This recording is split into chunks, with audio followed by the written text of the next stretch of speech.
Y'all, look who's out here today. I haven't had the geese in a while. I'm going down the road and back over to their house. See if we can see them. I don't mind them. They're not bothering anything. Let's see. You hear their dog calling for them. There they go. On down the driveway. It's so funny. They're going back over to their house. They're smart though. They're not going through the long grass. They're going down the driveway. See you later, guys. Hey, everybody. Out here at the garden today. You can see most of these big sunflowers are drooping down. That means they're starting to set their seed. If you look over here, though, the baby ones are just finally getting going good. And they're so pretty and so cute. Loads of little finches out here today and butterflies. They've really been quite enjoying it, as have I. It's very, very pretty. But anyways, on to what we've got going on. You'll see there's not much left but sticks on these black-eyed pea bushes. I have picked them for the third time. I got about a third of a bushel this time, so they're definitely slowing down. But if you look real close, you might can see in this area a bunch of little yellow blooms, and that means that they're blooming again and trying to make more peas, but only down in that section. And you'll see the ones closer here are getting yellow and they're pretty much at the end of their life. So I think I'll probably pick them one more time and then they'll be done with. Black-eyed peas, the same thing as green beans. You want to pick them every 3 or 4 days, maybe even sooner depending on how your weather's doing. These have been pretty consistently every 3 days. There's been a good amount for me to pick. This next time when I pick them, it probably won't be very many, and I probably will end up leaving some immature green ones behind because I want to just go ahead and do away with this row and turn it over for the fall. I'm going to try and do the same thing with the cucumbers, get them taken out, get that trellis taken out. If I can do it without disturbing the sunflowers. If I disturb the sunflowers, I'll just leave them. But I'd like to go ahead and get all this cleaned up as best I can. You'll see the eggplants are on their last leg. They're not doing too great. Juliet looks a little sad right now, but I just picked a whole quart of tomatoes off of her, so she looked much happier a few minutes ago. And she is still blooming, so she's got plenty of life left to give. And if you look real close, you'll see her all the way over there from right here. So she is very happy doing her thing. Peppers, they've really slowed down, except for the yellow ones, which I have gotten a couple of them to actually turn yellow, so I think I've just been picking them prematurely. So I'm going to let these hang out for a little bit longer. We're about to get a stretch of really hot weather, so I may have to pick them before they get sunburnt like the tomatoes. But something exciting to show you. I don't know, can you see the crack in the soil right there? So this is a sweet potato vine right here.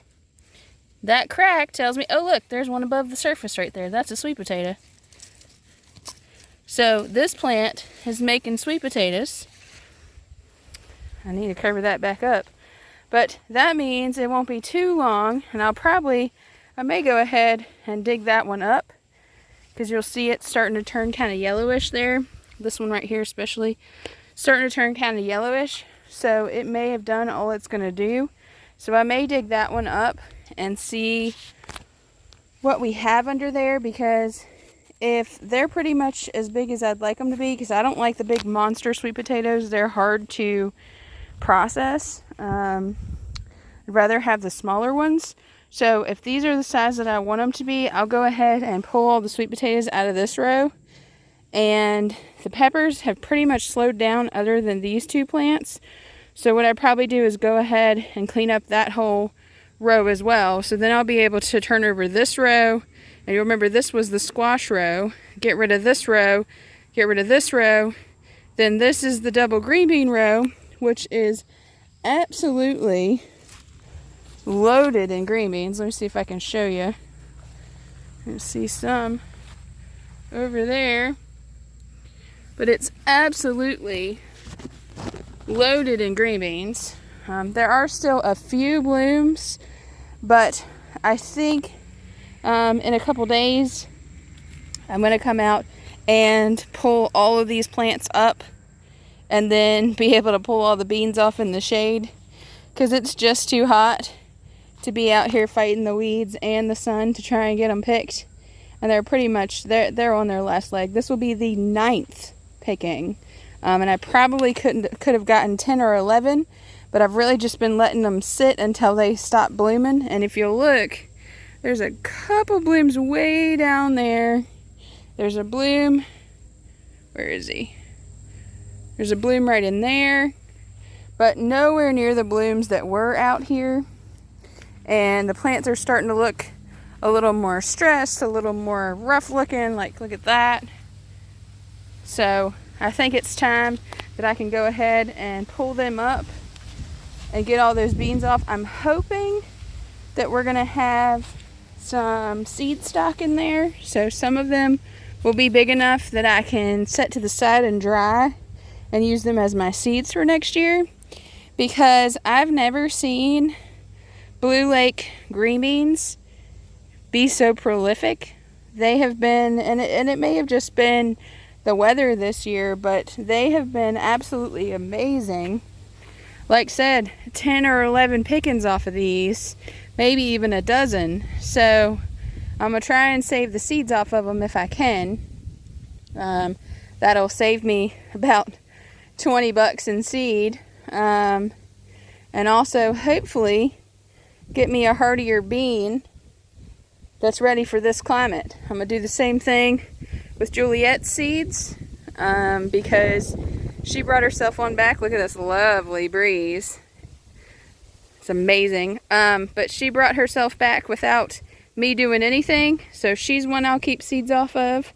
But anyways, looking over here at our butter beans, they are starting to set pods, but again, they're not doing them very quickly, and they're not, I don't know, I just for some reason can't grow a butter bean. I don't know why. I haven't found any real reason as to what I'm doing wrong. Part of it's probably the weeds that are in here, but that's because they came up so poorly. And it's just, I don't know, I can't.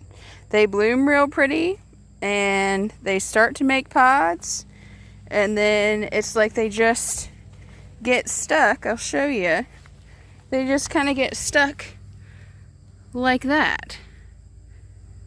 So I don't know if you're someone who is good at growing butter beans or limas and you can spot something I'm doing wrong, I'd love to have some advice, some words of wisdom, because they're really stumping me. Now this is the Forward Hook butterbean variety, and that may have been a mistake on my part. I am going to still try and get a batch of Henderson ones in, but I've got to be able to get the tractor in here to hill things up. And we've had, let's see, 2.5, 3, we've had about 4 inches of rain out here in the last week. So especially that end down there is quite muddy and mucky, so I can't get a tractor in here just yet. But I'm hoping, we're supposed to have about a week of hot and dry, and I'm hoping that's going to allow me to get in here and get a tractor in here, because before I plant anything for the fall, I really need to get all of this plant debris up. These tomatoes, the corn, I really need to turn all of this over. Partially to get rid of the weeds and be able to actually see ground and do things, but also to hopefully get rid of some of the pests. There are some squash bugs out here, not a whole lot, but there are some squash bugs. Surprisingly, I haven't seen a single cucumber beetle or a potato beetle, so that's nice. I have seen some of these green stink bug looking things, and I'll have to look them up and see exactly what they are. They've been on the black-eyed peas, they've been on the green beans over there, on the tomatoes, but I'm hoping if I can come through and clean all this off. And what I'll probably do, and now see, I have to pull all the irrigation out because I've got irrigation in every row. So what I have to do with that is take the caps off of the end caps, and pull all those rows of irrigation back this way. Or I can disconnect them here and pull them that way. I don't know which one I'll end up doing.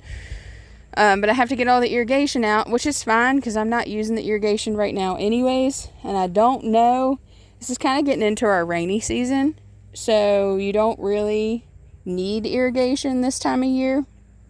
So I may take all the irrigation out and then selectively put it back in the areas that I find I do need it. But I don't think that's going to be an issue. I mean, you can see how muddy it is right here. And if you look over there, you see these whitish looking leaves like this one right here. That's mud. That's where the water was up and that leaf was standing in water. So we definitely had plenty of water for the recent time being, which is great. We needed to get our water table back up, but it also means these weeds are getting ahead of us. Now, moving forward, you'll see these tomatoes. And like I said, these on the right side, these Mountain Fresh, you'll see they pretty much are done. But you'll see these on the left, these celebrities are trying to come back out. So I did snip some of these off, and I think the majority of the ones that I snipped were these celebrities. And I have them in the jar at the house, and a couple of them have grown some roots.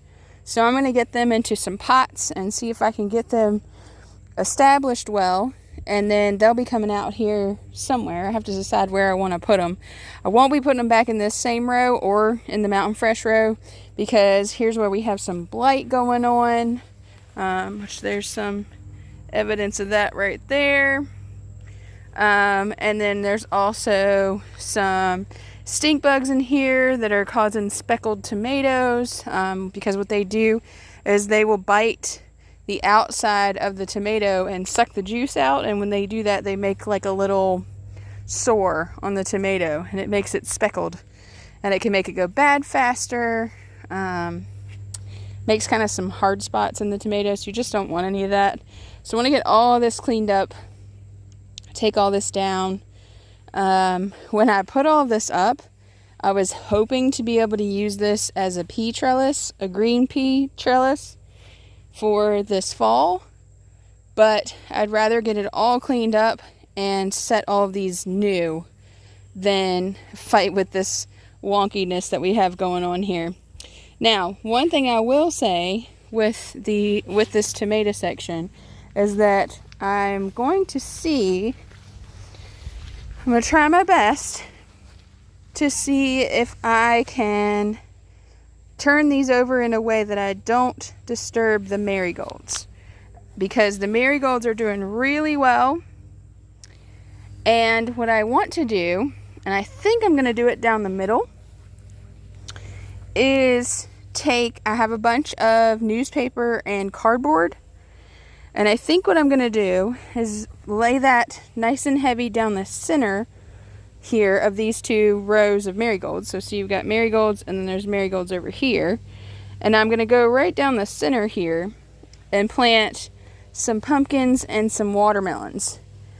And the reason I'm going to do that is because these marigolds, I'm hoping, are going to keep the squash bugs away, because they're smelly, they're supposed to be a deterrent. There haven't been any squash type plants in this area this year or even last year. So I'm hoping that this will be a nice new spot and the squash bugs won't have time to find the pumpkin plants before it's too cold for them. That's what I'm hoping anyways. So that's what I'm going to try. I have some, I think they're Connecticut field pumpkins and some Jack B. Little, the little like this big pumpkins that are kind of gourd-like. So I'm going to give them a try. And then I have some Sugar Baby Bush watermelons and some Crimson Sweet watermelons, so both smaller watermelons. And all of the things I just mentioned take 95 days or less to harvest. So I'm hoping I can squeak out that many days between now and a killing frost. We will see. Hopefully that will work. But that's the plan for this area. I'm going to have to do away with my hot mess I have going on there. That was to pull this row back up because it had fallen over in the corn. But I don't need it anymore. So that's going to be something to fix. But yeah, that's going to be a mission. Then all of this hot mess of corn here, which has become overrun with morning glories. You'll see them climbing on everything there. This is probably going to be my pea patch and some of my winter crops when we get a little bit further. So I have quite a few weeks before I have to worry about getting green peas in the ground. So this can wait a little bit longer. I kind of want these corn stalks to degrade a little bit more, make it a little bit easier on everything. Coming over this way. I just picked these green beans for the first time, and they're actually not doing too great. You'll see they're already starting to yellow, so you see some yellowing there. I'm not really sure exactly what their issue is, but I don't think these will last very long. So I think what I'm going to do, now I did pick 2 pecks, so half a bushel off of this row, which isn't bad. And there are plenty of little ones still on it, still on these plants, but they just don't look like they're going to last very long. So I'll probably get one more picking off of these, and then that might be it. So when I go to do away with this section and clean it up, I'll probably go ahead and take out this green bean row at the same time. And then I'll have these 2 rows as well, which I haven't put anything in. And I'm actually really glad that I haven't, because let me show you what I found. Let me see if I can find them again. So this, I believe, is going to be a cucumber. It has planted itself. And if you come down here further, we have a tomato and another tomato. And I saw some more down here somewhere. Yes, I thought I did. There's a strawberry that somehow survived the tiller. But what I'm going to do is I'll let these little plants, here's some more tomatoes.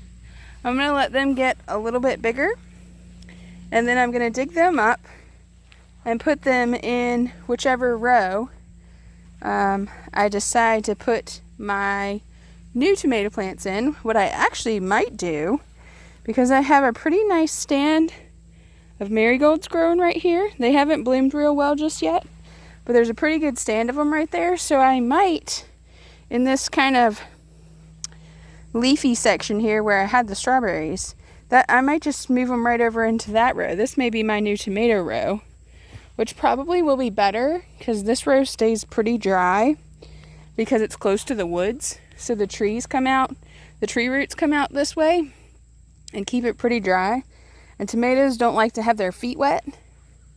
So I think I'm going to bring them, that's actually a good idea, I hadn't thought about that. I think I'm going to bring them over here and bring my little trellis over here. Now I'm only going to do one row of tomatoes, and it probably won't be an entire row. We'll see how many little volunteers I find and how many of the ones I planted actually sprout.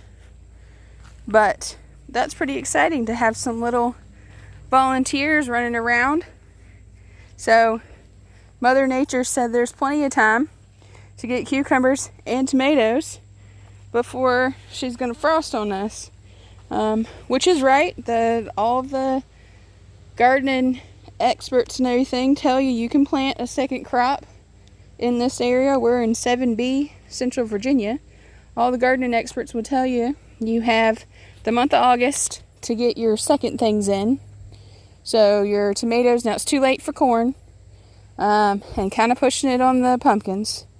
But your shorter season things like your tomatoes, now you might not get a whole crop off of your tomatoes. The frost may kill your tomatoes before you get the whole yield that tomato was going to give you. But you should still get some, especially if it's an earlier variety. So if it's a determinate variety where all your crop comes in at once, or it's a early type variety, so something you usually would plant super early in the spring. The only thing you have to watch with those super early ones is that they may not be very heat tolerant. So they're kind of more designed for the cooler weather, so they may not do that well. But you'll have to play around with it and just see what happens. For me, this time of year, you can't get your hands on fresh tomato plants, so you can't buy them from anyone. This time of year, none of your greenhouses are going to have them. So when they come up volunteer, that's really the best option because they're free. So I'll baby them for a little while, move them where they need to be, and ta-da, brand new tomato plants. But anyways, I've rambled on long enough. I'll show you these flowers real quick. And I don't know if you believe it or not, but the super tall sunflower, the very first one that came up on its own this year, is blooming again. So this thing now has had 1, 2, 3, 4, 5, 6, 7, 8, 9, 10, 11, 12, 13. It has now had 20 blooms on it. 20 little sunflower seed heads. And that's just amazing. Amazing to me. Now I have saved some of the seeds off of that one because it's just been wild. It's unusual to have such a tall one with teeny tiny flowers on them. Usually if they're big and tall like that, they have a nice big head on them, but that one doesn't. But look at these. These are beautiful. I think they're also a type of marigold, but I'll have to check to be sure. These are the very original flowers that I planted out here. You see, that one's quite pretty. Quite fluffy. Oh, I wanted to show you. The other day, I found this massive zinnia, and it's also a volunteer, so it planted itself as well. It's over this way. See if I can find it again. It's in the corn, and it was absolutely humongous. Let's see. You can hear how dry and crunchy these corn stalks are. I think it's this one right over here. Yeah, but this isn't one of the... This bloom didn't get as big. So it was this plant, but it had 2 flowers on it that were, no lie, as big as the palm of my hand. And I've never seen zinnias that big. So I picked them and I took them home, and I'm going to save the seeds. Yep, it was totally this one. That's where I cut it. So I picked them and I took the seeds. I'm going to save the seeds. I have to wait for it to dry out. But that's just amazing. The things that plant themselves tend to just do so well. So if you can figure out, like Anne of all trades, if you can figure out how to make a garden that comes back on its own and grows itself, every year your plants will get better and better and better. At least that's what I think. I think that's what you would see. But see all these marigolds in here in this tomato row? So definitely want to try and save them because they're just going to get better and better as we get closer to fall. This is the weather they enjoy the most. But that's pretty much going to wrap us up for this week. Not a whole lot got done out here because it's honestly just been too hot. And I've had a whole lot of processing to do. So there's the black-eyed peas I got this week. Here's my green beans. And they're beautiful green beans. Not a bug mark in sight. So that's good. But yeah. You can hear the little birdies. They're having a great time. I'm going to enjoy this shade tree for a little bit. It's real hot today. Probably about, I don't know, 92 degrees I would say. Probably 102 out there in that sun. But every so often you get a real nice breeze. And that is lovely. That's definitely making it bearable. But I think I've reached capacity for what I can do out here in the heat today. And I know I keep saying, stay tuned, I'm going to show you how I turn this stuff over. But this next week will truly be the week that at least some of this gets turned over. These green beans are going to be gone. Black-eyed peas will be gone. Try and get these 2 rows taken care of. And I have to get my pumpkin spot situated because my pumpkins and watermelons have to get in the ground in the next week for sure if I'm going to have any chance of making it work. Now, I will say your weather predictors have said for the long range forecast, so for this fall, they have said that they're expecting us to have a late fall. So in other words, they're expecting it to stay warmer longer in the season. And if it does that, I should be perfectly fine. Now for us, our average first frost in the fall is anywhere from October 15th to Halloween. Usually closer to Halloween. So that gives us almost 3 months of growing left. So really anything that says 90 to 100 days on the package is going to be a close one. Because you have to factor in really about an extra week, if not 2 weeks, because of the fact that we start getting less sun, less hours of sun in the day, so it takes a little bit longer for things to grow and to get ripe. So you really, really are better off with things that maybe 80 to 90 days to maturity. So anything over 90 would be really pushing it. Anything over 80 might be pushing it. But I'm going to try it anyways, and we will see what happens. I've had these seeds for a while, so I think they all were clearance seeds. So who knows? They may not come up anyways. But I think that's what we're going to do. So thanks for coming along. I appreciate you being here. I know I was pretty long-winded this time, but I wanted to try and tell you a little bit more because I have been pretty short with you guys and not educating as much as I'd like to. But I do appreciate you being here very, very, very much.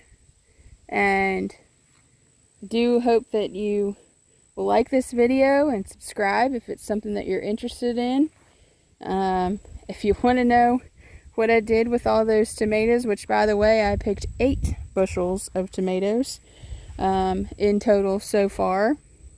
Actually, probably 9 at this point because they've been kind of straggling in the last couple weeks. So probably 9 bushels at this point of tomatoes, which is a whole lot of tomatoes. And so I've made just about everything out of them. But if you want to go and watch my video on Wednesday, where I made my neighbor's Mexican grandmother's salsa recipe. It's absolutely delicious. A great way to use up your bounty. Go give it a look.